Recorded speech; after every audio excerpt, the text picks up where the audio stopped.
നമസ്കാരം സുഹൃത്തുക്കളെ, voice of RBRലേക്ക് എല്ലാവർക്കും സ്വാഗതം. എഴുത്തു പരീക്ഷയില്ലാതെ പോസ്റ്റ് ഓഫീസിൽ ജോലി നേടാൻ അവസരം ലഭിച്ചാൽ നിങ്ങൾ അപേക്ഷിക്കുമോ?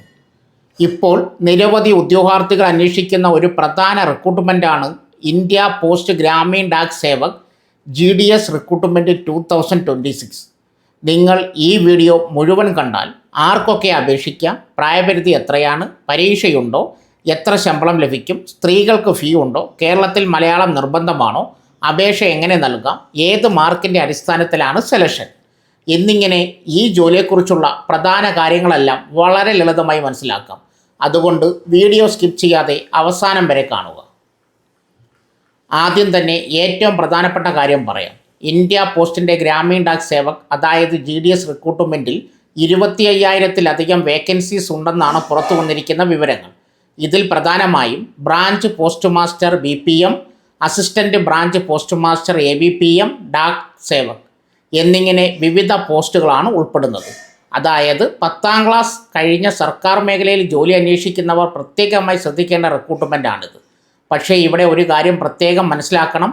25,000+ വേക്കൻസി എന്ന് കേട്ട ഉടനെ എല്ലാവർക്കും ജോലി ഉറപ്പാണ് എന്നല്ല.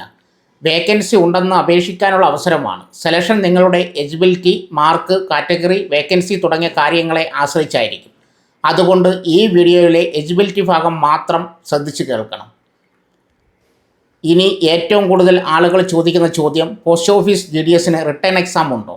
ഈ റിക്രൂട്ട്മെൻറ്റിൻ്റെ ഏറ്റവും വലിയ പ്രത്യേകത തന്നെയാണ് ഇത്. സെലക്ഷൻ റിട്ടേൺ എക്സാമിനേഷൻ വഴിയല്ല, 10ാം ക്ലാസ്സിലെ മാർക്കിൻ്റെ അടിസ്ഥാനത്തിലാണ് മെറിറ്റ് ലിസ്റ്റ് തയ്യാറാക്കുന്നത്. അതായത് കോമ്പറ്റീവ് എക്സാമിന് വേണ്ടി പ്രത്യേകം കോച്ചിങ് എടുത്ത് പരീക്ഷ എഴുതേണ്ട റിക്രൂട്ട്മെൻ്റ് അല്ല ഇത്. നിങ്ങളുടെ 10th സ്റ്റാൻഡേർഡ് മാർക്ക് വളരെ പ്രധാനമാണ്. അതിനാൽ 10ാം ക്ലാസ്സിൽ നല്ല മാർക്സ് നേടിയിട്ടുള്ളവർക്ക് ഇത് തീർച്ചയായും ശ്രദ്ധിക്കാവുന്ന ഒരു അവസരമാണ്. എന്നാൽ മാർക്ക് മാത്രം നോക്കി മതിയാകില്ല. Age, local language, category, eligibility എന്നിവയും ശരിയായിരിക്കണം. ഇവിടെ ഒരു പ്രധാനപ്പെട്ട കാര്യം കൂടിയുണ്ട്. നിങ്ങളുടെ 10th മാർക്ക് ഷീറ്റിൽ മാർക്സ് അല്ല, ഗ്രേഡ് അല്ലെങ്കിൽ പോയിൻ്റ് മാത്രം നൽകിയിട്ടുണ്ടെങ്കിൽ അത് എങ്ങനെ കാൽക്കുലേറ്റ് ചെയ്യാം എന്ന് പലർക്കും അറിയില്ല. അതിൻ്റെ കാൽക്കുലേഷൻ ഞാൻ കുറച്ച് കഴിഞ്ഞ് വിശദമായി പറയാം. അതിനു മുമ്പ് എലിജിബിലിറ്റി നോക്കാം.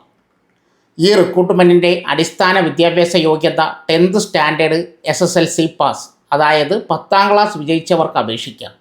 മാത്തമാറ്റിക്സ്, ഇംഗ്ലീഷ് തുടങ്ങിയ വിഷയങ്ങളെ ആവശ്യമായ ക്വാളിഫിക്കേഷൻ നോട്ടിഫിക്കേഷൻ പ്രകാരം ഉണ്ടായിരിക്കണം. ഇതിനൊപ്പം ഏറ്റവും പ്രധാനപ്പെട്ട മറ്റൊരു കാര്യമാണ് ലോക്കൽ ലാംഗ്വേജ്. കേരള പോസ്റ്റൽ സർക്കിളിൽ അപേക്ഷിക്കുന്നവർക്ക് മലയാളം ലാംഗ്വേജ് റിക്വയർമെൻറ്റ് പ്രത്യേകം ശ്രദ്ധിക്കണം. 10ാം ക്ലാസ് വരെ ബന്ധപ്പെട്ട ലോക്കൽ ലാംഗ്വേജ് പഠിച്ചിട്ടുണ്ടോ എന്നത് എലിജിബിലിറ്റിയിൽ പ്രധാനമാണ്. അതുകൊണ്ട് കേരളത്തിൽ നിന്ന് അപേക്ഷിക്കുന്നവർ സ്വന്തം 10th സർട്ടിഫിക്കറ്റ് മാർക്ക് ഷീറ്റിൽ ലാംഗ്വേജ് സംബന്ധമായ വിവരങ്ങൾ ശരിയാണോ എന്ന് പരിശോധിക്കുക. ഇനി പ്രായപരിധി. Minimum age 18, maximum age 40. എന്നാൽ റിസർവ്ഡ് കാറ്റഗറി ഉദ്യോഗാർത്ഥികൾക്ക് സർക്കാർ നിയമപ്രകാരമുള്ള ഏജ് റിലാക്സേഷൻ ലഭിക്കും. ഉദാഹരണത്തിന് SC/ST 5, OBC 3, PWBD ബാധകമായ നിയമപ്രകാരം അധിക ഇളവ്. അതുകൊണ്ട് 40 വയസ്സ് കഴിഞ്ഞവരാണെന്ന് കരുതി ഉടൻ വീഡിയോ ക്ലോസ് ചെയ്യേണ്ട. നിങ്ങൾ ഏത് കാറ്റഗറിയിൽ പെടുന്നു എന്നതനുസരിച്ച് ആപ്ലിക്കബിൾ ഏജ് റിലാക്സേഷൻ പരിശോധിക്കണം. ഇനി എല്ലാവരും കാത്തിരിക്കുന്നത് സാലറി. GDS ജീവനക്കാർക്ക് സാധാരണ കേന്ദ്ര സർക്കാർ ജീവനക്കാരുടെ ബേസിക് പേ എന്ന രീതിയിലല്ല പ്രതിഫലം. TRCA, time related continuity allowance എന്ന രീതിയിലാണ് പ്രതിഫലവും അലവൻസും നൽകുന്നത്.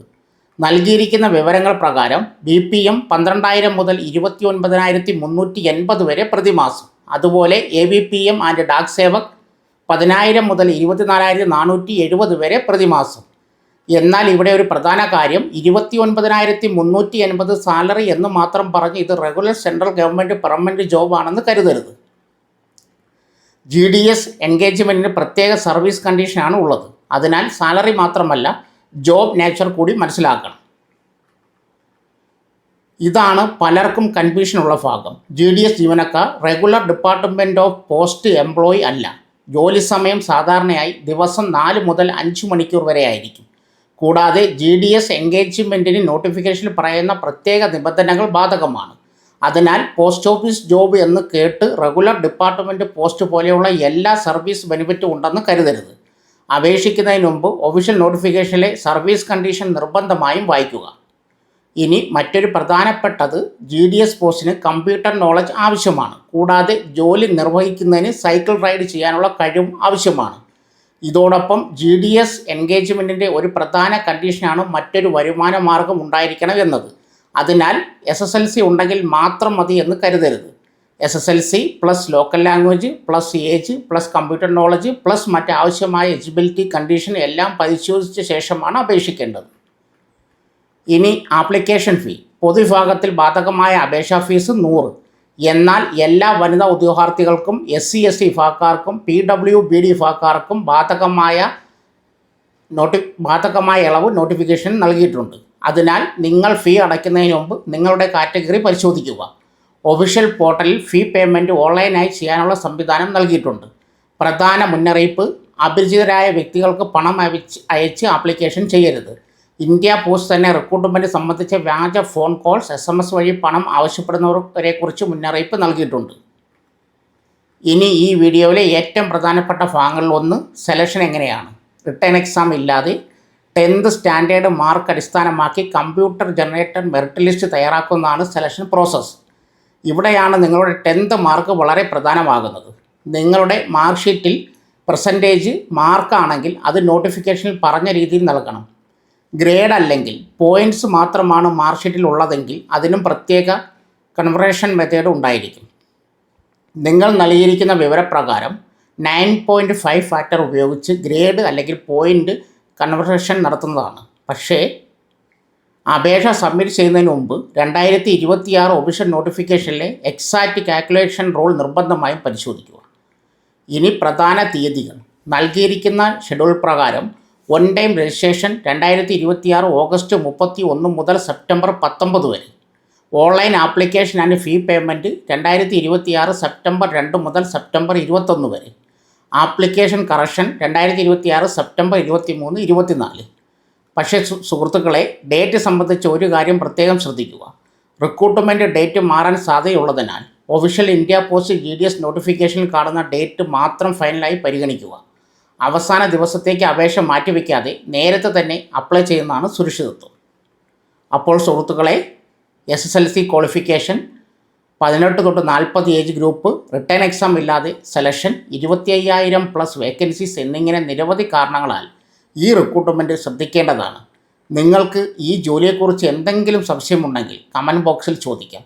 നിങ്ങളുടെ സംശയങ്ങൾക്ക് കഴിയുന്നത്ര വേഗത്തിൽ മറുപടി നൽകാൻ ഞാൻ ശ്രമിക്കും. ഒഫീഷ്യൽ ആപ്ലിക്കേഷൻ ലിങ്ക് പിന്നീട് കമൻറ്റിൽ നൽകിയിട്ടുണ്ട്. അപേക്ഷിക്കുന്നതിന് മുമ്പ് ഒഫീഷ്യൽ നോട്ടിഫിക്കേഷൻ മുഴുവൻ വായിച്ച് നിങ്ങളുടെ ക്വാളിഫിക്കേഷൻ ഉറപ്പാക്കുക. വീഡിയോ ഉപകാരപ്പെട്ടെങ്കിൽ ലൈക്ക് ചെയ്യുക. Voice of RBR channel subscribe ചെയ്യുക. ഇത്തരത്തിലുള്ള പുതിയ തൊഴിൽ വാർത്തകൾ ആദ്യം ലഭിക്കാൻ നോട്ടിഫിക്കേഷൻ ബെൽ കൂടി പ്രസ് ചെയ്യുക. ഞാൻ വീണ്ടും വരുന്നത് മറ്റൊരു പ്രധാന തൊഴിൽ വാർത്തയുമായി. നന്ദി, നമസ്കാരം.